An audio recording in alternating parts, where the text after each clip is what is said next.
I'm going to show you exactly how they create these viral cardboard videos using free AI tools, step by step. Every cardboard animation you're watching was made with AI. It doesn't stop with viral cardboard videos. You can also create stunning AI artwork for any brand in the same style. In today's video, I'll show you exactly how to create your own viral corporate style AI video, step by step. You'll learn the exact workflow from start to finish. Stay with me until the end. I'll show you exactly how to create premium AI artwork for your business. You'll also learn how to transform your own photos into stunning cartoon style images.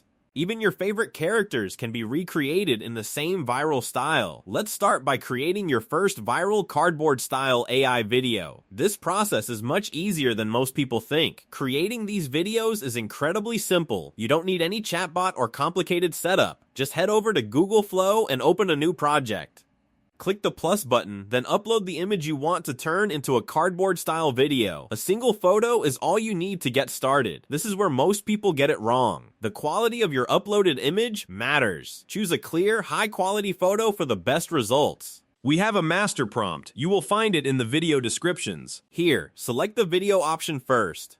Next, choose your aspect ratio. If you're creating a YouTube short or reel, select the 9:16 ratio. If you're making a regular YouTube video, choose the 16:9 ratio. After that, select each option one by one. Then, set the video duration to 10 seconds. If everything looks good, click the generate button. In just a few seconds, your video will be ready. Preview the result.